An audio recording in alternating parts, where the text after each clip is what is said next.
जय श्री राम। देखिए शिवकल्पर गोटे 52 पेज लिखिं भल लगे जे त्रिनयन त्रय बीजरे मिसाओ जंत्र बीज पर नहीं। त्रिनयन त्रय बीजरे मिसाओ जंत्र बीज पर नहीं।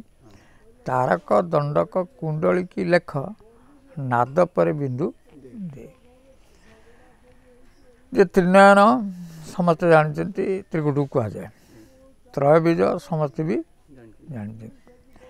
जंत्र बीज पर नहीं थे जंत्र बीज पर बुझे माने से त्रिकुट पर रखा कहले। हाँ जे तारक दंडक कुंडली तारक बोले नासा बुझे दंडक कहले चक्षु कुंडली कहले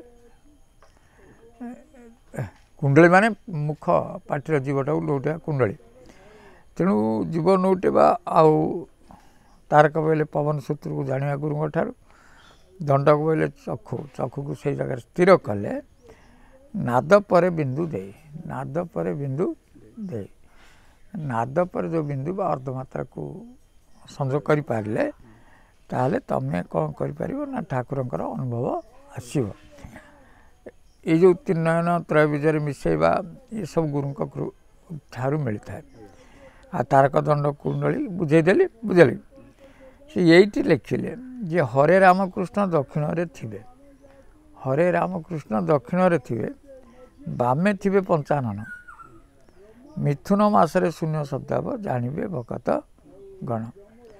जो हरे रामकृष्ण दक्षिण रे थिबे हैला आ बामे थिबे पंचानन आगु तत्व बुझेले बुझ हरे रामकृष्ण होती 6 अक्षर बुझे जी से कहवा कथा जे युवा जो नाद पर बिंदु दब ताको हरे रामकृष्ण कहले ये जो षड़चक्र ऊपर को जावाई पड़ो आ बामे थे पंचानन षड़चक्र रामे बोले ये जो तुम पंचानन बोले 5 ये जो अणाक्षर 5 टाक तुम भेदी दरकार।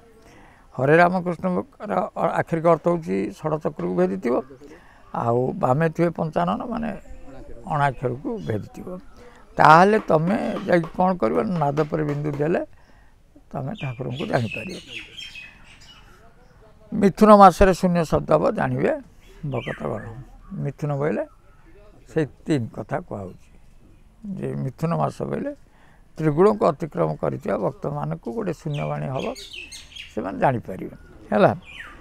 किंतु यहीटा को टिके समय अनुसार मु कहूँ हरे रामकृष्ण हूँ 6 ये दक्षिण बाम रो5 ताल समुदाय 56 तेणु 56 अंक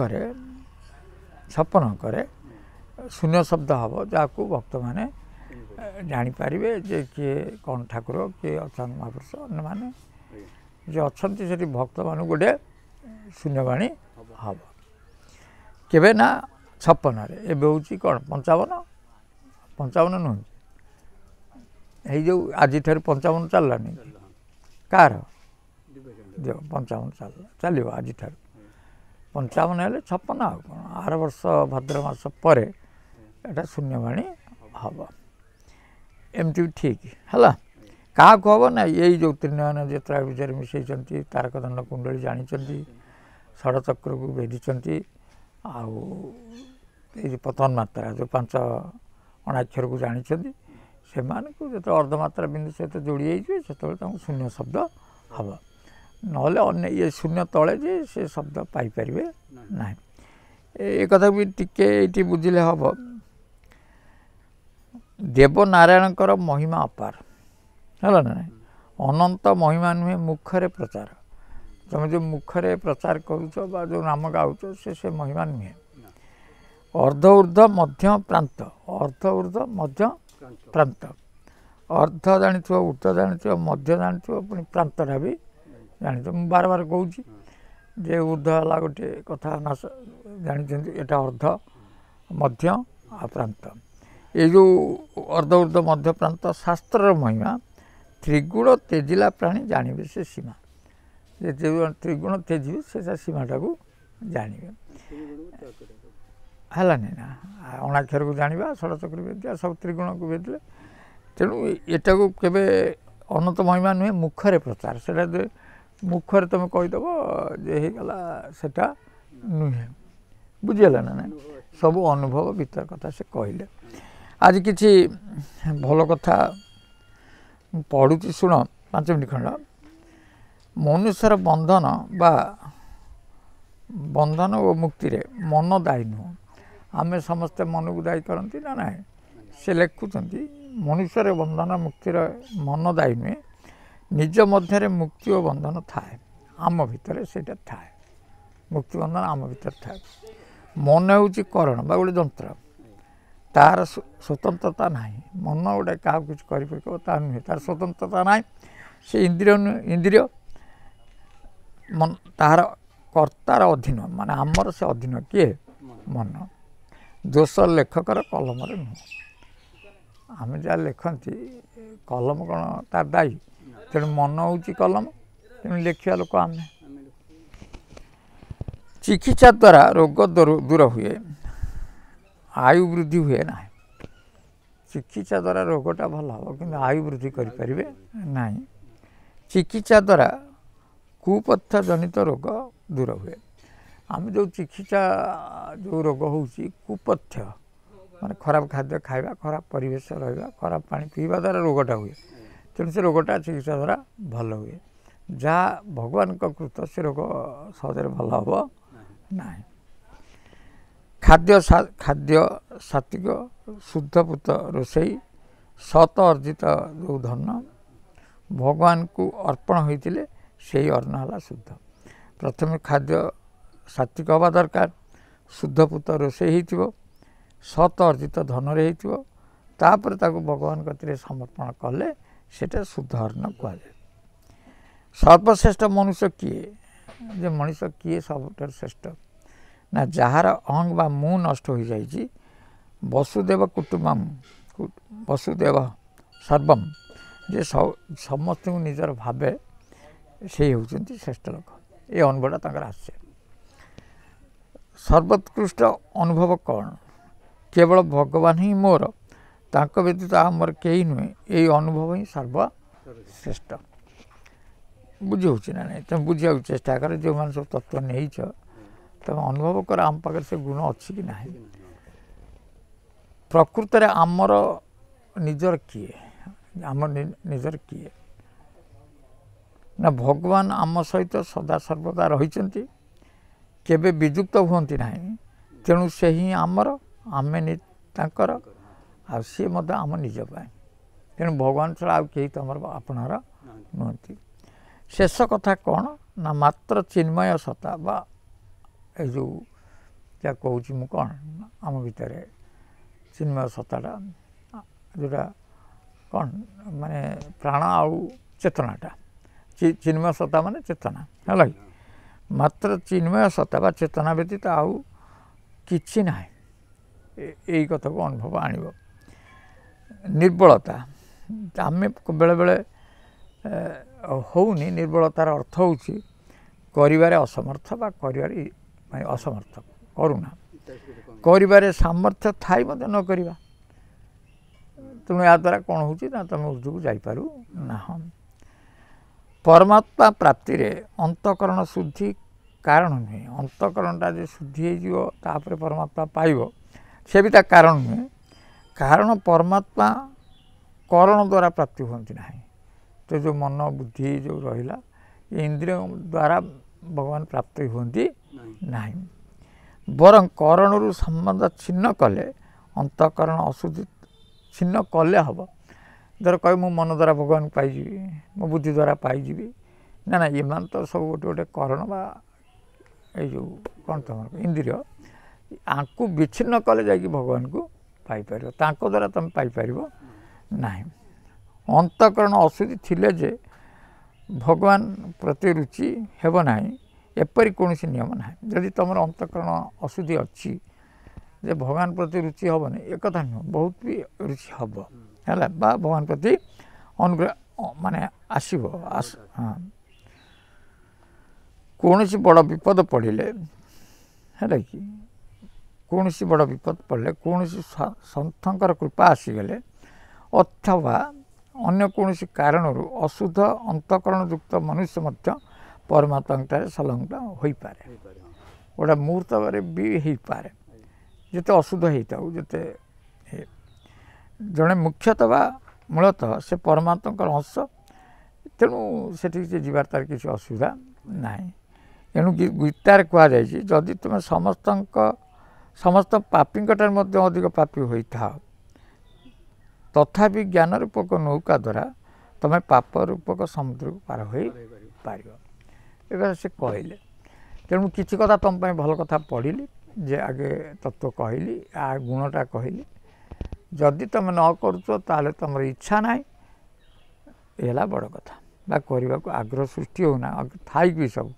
तत्व भी तुम पाखे सब भी तुम पाखे कि आम जदि जाशुणी मायाच्छन्न हवा बाट किसी ना आज पचार जे 12 जन आपण पाखे किए 12 जन को बाहर को जानी 12 जन आउ कौन अच्छे ए किसी ना जो 12 अक्षर को जो मैंने भेदी से 12 बा अनुसार विश्व को जी कंप्लीट कर संपूर्ण भाव से 12 है 13 परमात्मा आउ सी तेणु बाहर खोजा दरकार नहीं तुम्हें निज भर देख मु बाहर सारी कि ना तेणु बाहर जो गुण से गुण मुझे तुम बहुत बार कही जे तुम से जगार रही पार्छ कि ना रही पार्छ माने तार अनुभव दरकार आउ तुमर मुटा न रहा दरकार तेणु से अनुभव जब आसी तुम बाहर क्या खोजार ना जदि ये अनुभव आई तुम तो 13 से किसी क्या खोजार ना तेणु बाहर किए ना बाहर को जी जानी आउ कौन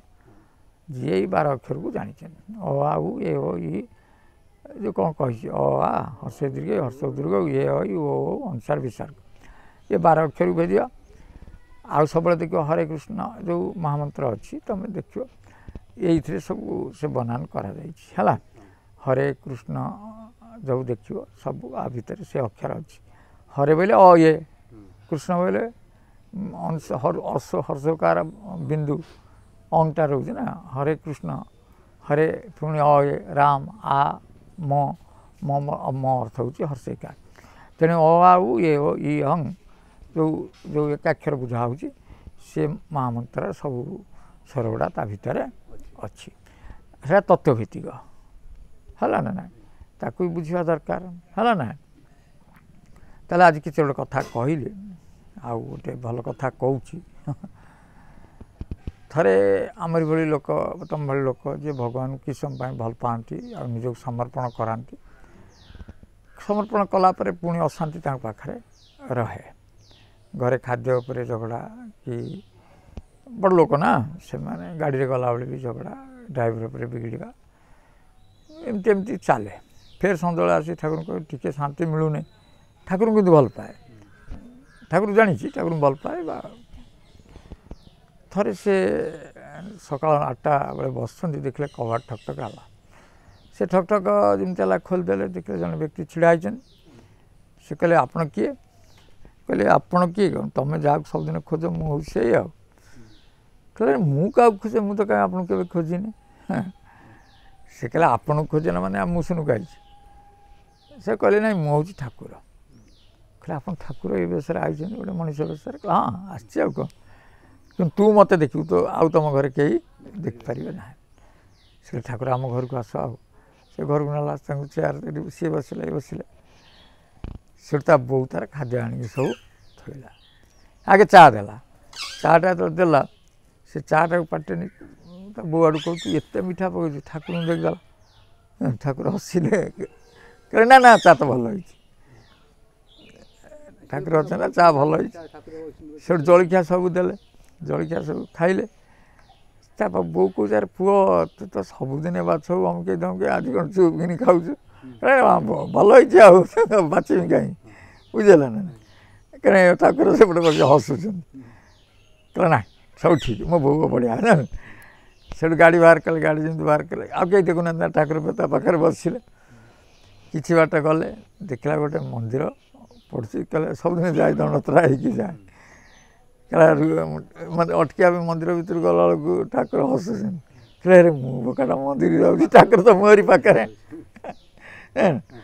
फिर किसी बाट गले गोटे लोक देखाला गाड़ी अटकई फिर कौन तुम एत दिन है डिल कल ये कथा फिर ठाकुर को अनेदेल हसी अनेल कहले ना सब ठीक अच्छे से ऑफिस रे बसिले ऑफिस जो जो विरक्त अने दिखती ठाकुर हसुन से गोटे दिन से ठाकुर सहित कटे खाली सब तो ठाकुर हसुँच संजल को आस घरे पुणी डिनर रात करेंगे खावाटा बढ़िया मजा बो कर खाइले बढ़िया मजा ठाकुर तो बही कहले ठाकुर आप खाऊना कहले ये तो कहले ठाकुर खा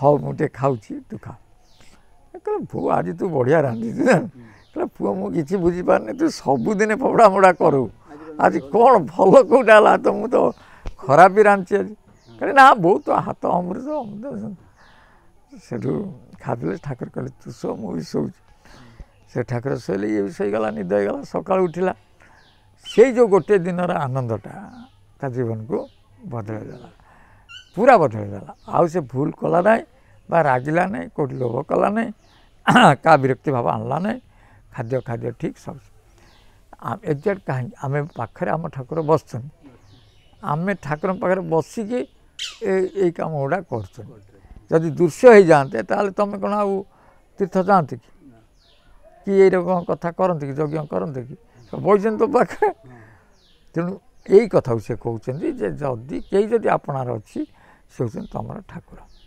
ठाकुर तुम पाखे अच्छा रे आ तुम सबू छिड़ा पाखे बस तुमको दृश्य न हो पारे किंतु अनुभव कर ठाकुर तुम ना से अनुभव जार सत माने हो गला आउ ताकू कहीं ये करें आज भल कहानी कहूँ आगे जे देख भल तुम चाहिए केते भल हो पार तार गोटे गरीब लोक माने गरीब लोक कहानी कही तथापि शुण जे अत्यंत गरीब लोक माने अत्यंत गरीब लोक 100-200 टका रोजगार कले परिवार चले मूलिया मजूरी कुली काम किंतु झीटी एत भल पढ़ला माने सब शिक्षक भी साहाय्य कले कहले ता बापा कहला माँ मु तो भारी कष्ट लुह गड़े आणुची तोते बहीपत्र दूची ड्रेस दूची पढ़े कि तू जदि आम स्कूल टपर हबू बा जिले टपर हबू मु ते से दिन पाव भाजी खोईबी पाव भाजीटा खोई झी देखला बापा जो कौन मत टपर हेले पाव भाजी देवे से पढ़े आहरी मन लगे पढ़ला रिजल्ट बाहर रिजल्ट भी से टपर हो गला जिलार टपर माने सब अधिका नंबर रखिला 99%। बापा कांदिला कहला अरे झीटा कही बाबाजी बुझे से जाऊ एपट सेपट हो टंका किसी जोगाड़ कला झील को बड़ होटेल ने खोब ना से बड़ होटेल गले कि वेश पोशाक से उन्नत न थाए से जो मैंने वेटर मैंने सब देखिले ये तो ये होटेल को आसिया कथा नुहे कहला हूँ जी आसते बसिले कहले कहतु आप कौन खाइबे कहले गोटे पाव भाजी गोटे प्लेट दियो से पाव भाजी प्लेटा क्या आने कहले मो झील को दियो से झील को देले झी तार खाइबे बोली प्रस्तुत है कहले आपण मुझे कहले ना ना मो आना मु खाइबी मु घर गले पखाड़ अच्छी मुझे खाईदे मो झील खाओ कहले ये गोटे कथा आप झील खाइबा आपड़ सेमती जी यहाँ भल लगे कि आम भल लगुनि कौन पाई आप खाइबेनि पैसा ना से कहले ना पैसा तो ना कि पैसाटे किसी ना आमर गरीब लोक पखाड़ फल खाईदे मूल कम कर मो झील को दियो कहले कहीं झील को दौच ना सी आज जिलार टपर पाठ मैट्रिक से पिला हृदय दबिगला ये वेटरटा माने लुह गड़ी पड़ा तापर से जा मालिक को कहला कहला सार मुझे गोटे कथा कह कौन कौन आधार कौन कहला एबे तो दरमा नहीं थी आउ ए मास कम से 2-4 दिन कर आउ पाव भाजी प्लेट मत दिंतु से पैसाटा मो दरमार काटिले से कहले कौन तो कौन है तू कहीं पाव भाजी नब कौन हम तोर पाव भाजी तो तो मागणा पड़ तू खाऊनु तू पाव भाजीटा कहीं नौ यही कथाटी कहला कहला गोटे गरीब लोक ତା ଝିଅ ଟପର ହେଇଛି ବୋଲି ସେ ଆଣିଛି ତା ଝିଅ କହୁଛି ତା ପାଖରେ ପଇସା ନାହିଁ ମୁଁ ତାକୁ ଦେବି। ଆଉ ସାଙ୍ଗେ ସାଙ୍ଗେ ତା ଭିତରେ ବିଭୂତ ହେଇଗଲା କାହାର ମାଲିକର। କହିଲା ତାକୁ ପ୍ଲେଟ୍ ଦେ ତା ଘର ପାଇଁ 5 ପ୍ଲେଟ୍ ବାନ୍ଧେ ଆଉ ମିଠା 5-7ଟା ପେଟି କରିକି ଏଇ ଯେଉଁ ଡବା କରିକି ଦେ ଫେତା ପଡ଼ାରେ ବାଣ୍ଟିବ ତ ଝିଅଟା କ'ଣ ତାରି ଆମର ନୁହଁ ଟପର ହେଇଛି। ଆଣିକି ଥୋଇଲେ ବୁଢ଼ାକୁ ଦେଲେ ବୁଢ଼ା କହିଲେ ନା ଖାଇବି ନା ଖାଅ। ଆଉ ମାଲିକ କହିଛି ମାଲିକ ବି ଆସି ହାତ ଧରିଲେ କହିଲେ କ'ଣ ମଉସା କାହିଁକି ଡରୁଛନ୍ତି ସେ ଯେଉଁ କ'ଣ ଆମର ନୁହଁ ଟପର ହେଇଛି ଆମ ଜିଲ୍ଲାର ନାଁ କରିଛି ନା ଖାଅ। ଇଏ ଗୋଟେ ଦିନର ଅନୁଭୂତି ହେଲା କି ଖାଇକି ମିଠା ନେଇକି ଗଲେ ବାପ ଝିଅ। ପୁଣି 10 ବର୍ଷ ପଳେଇଛି 10 ବର୍ଷ ପରେ ସେଇ ହୋଟେଲ ତାର ସେରକମ ଅଛି। ସେଠି ପୋଲିସ SI ଆସି କହିଗଲେ ମାନେ SP ଆସି କହିଗଲେ ଯେ ତମ ହୋଟେଲରେ ଆଜି କଲେକ୍ଟର ଖାଇବେ ବୁଝିଲେ। କଲେକ୍ଟର ଆମ ହୋଟେଲରେ କାହିଁ ଆମେ କହିବେ କଲେକ୍ଟର ସେ ତାଙ୍କ ପରିବାର ନେଇକି ଆସି ଖାଇବେ। ଇଏ କହିଲେ ଗୋଟେ ଦିନ ଆଗରୁ ଟିକେ ସାର୍ କହିଲେନି ଆମେ କେମିତି ଟିକେ ପ୍ରସ୍ତୁତ କହିଲେ ତ ଆସିବେ ଏଇ ଲଞ୍ଚ ଟାଇମ୍ରେ ଆସିବେ ଆଉ ସିଏ ତାଙ୍କ ଧୁଆଧୁଇ କରିକି କଲେକ୍ଟର ଆସିବେ ନା ଆଜି ଟିକେ ଖାଦ୍ୟ ମାନେ କାଳେ ଖାଦ୍ୟ ଖରାପ ବୋଲି କିଏ କହିଦେଇଛି ଆରେଷ୍ଟ କରି ନେଇଯିବେ ଇଏ କରିବେ ଦୋକାନ ବନ୍ଦ କରିଦେବେ ତାଙ୍କର ବହୁତ ଚେଷ୍ଟା କରି ସଫାସଫି କଲେ। ଠିକ୍ ଲଞ୍ଚ ବେଳେ ଆସି ପହଞ୍ଚିଲେ କିଏ କଲେକ୍ଟର ପହଞ୍ଚିଲେ ତାଙ୍କ ବାପା ମା ସବୁ ନେଲେ କେ ଫୁଲହାର ପକେଇକି ନେଲେ ଭିତରୁ ନେଲେ ବହୁତ ମାନେ ହାତ ଯୋଡ଼ିଥାନ୍ତି ବସିଲେ କହିଲେ ସେଇ ପାଓ ଭାଜି ମୋତେ ଦିଅ ସେ ଦେଲେ କହିଲେ ବାପାକୁ ଦିଅ ସେ କାହିଁ ଚିହ୍ନିବେ 10 ବର୍ଷରେ। ତାପରେ ଖାଇବା ପୂର୍ବରୁ ଉଠିଲେ କିଏ କଲେକ୍ଟର ଭିତରକୁ ଗଲେ ସେ ୱେଟରକୁ ଦଣ୍ଡ ଥାଇଲେ କହିଲେ ସାର୍ ଆପଣ ମୋତେ କାହିଁ ଦଣ୍ଡ ଦେଉଛନ୍ତି କହିଲେ ମୁଁ ଦଣ୍ଡ ତ ହୁଏ। ତାପରେ ମାଲିକଙ୍କ ପାଦକୁ ସାଙ୍ଗେ ଦଣ୍ଡ ତ ହେଲେ କହିଲେ କ'ଣ ଇଏ କାହିଁ କଲେକ୍ଟର ସାହେବ ଆପଣ କ'ଣ କାହିଁ ମହାନ ଆମେ କ'ଣ କରିବୁ ଲୋକ। ସେ କାନ୍ଦି କହିଲା ସେଦିନ ଯେଉଁ ଝିଅକୁ ଆପଣ ମିଠା ଆଉ ପାଓ ଦେଇଥିଲେ ମୁଁ କଲେକ୍ଟର ହେଇଛି ମୁଁ ସେଇ କଲେକ୍ଟର। ଆଶ୍ଚର୍ଯ୍ୟ ହେଇକି ହାଉଳି ଖାଇଲେ ସମସ୍ତେ କହିଲେ ଆପଣ କାନ୍ଦନ୍ତୁ ମୁଁ କାନ୍ଦେ ସମସ୍ତେ ଦେଖନ୍ତୁ ଯେ ଆପଣଙ୍କର ସେତିକି ସହାନୁଭୂତିରେ ମୁଁ ଏ କଲେକ୍ଟର ହେଇପାରିଛି। ଯଦି ମୁଁ ଟପର ହେଲି କଲେ ମୋତେ ଏତେ ଲୋକ ଭଲ ପାଉଛନ୍ତି ତାହେଲେ ମୁଁ ପାଠ ପଢ଼ିକି ମୁଁ କଲେକ୍ଟର ହେଲେ କେତେ ଭଲ ଲୋକ ପାଇବି ତେଣୁ ମୁଁ ଆପଣଙ୍କ ଋଣ ଶୁଝିପାରିବିନି। ମାନେ ବହୁତ ସମସ୍ତେ ଛିଡ଼ା ହେଇଥିବା ଲୋକ କାନ୍ଦିଲେ। ଦେଖ ଆମେ କେତେ ପଇସା କୁଆଡ଼େ ନଷ୍ଟ କରିଦେଉଛନ୍ତି ଆମ ଛୁଆ ଯେ ପାଠ ପଢ଼ୁନାହାନ୍ତି ତାଙ୍କ ପଛରେ ଲଗେଇ ବୃଥା ହେଉଛ କେଉଁଠି ଗୋଟେ ଭଲ ଛୁଆକୁ ପାଠ ପଢ଼େଇଲେ ବହୁତ ତୁମ ହୃଦୟ ପବିତ୍ର ହେଇଯିବ ତ ଆଖିରୁ ଲୁହ ଆସିବ ଠାକୁର ବି ତୁମ ଆଗରେ ଛିଡ଼ା ହେଇଯିବ।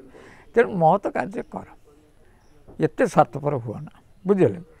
ତେଣୁ ସେ ଲାଗି କହିଛନ୍ତି ଭଲ କାମ କର ଭଲ କାମ କଲେ ଭଲ ମଣିଷ ହେବ ଯେତେ ହୃଦୟରୁ ତ୍ୟାଗ କରିବ ହୃଦୟ ପବିତ୍ର ହେବ।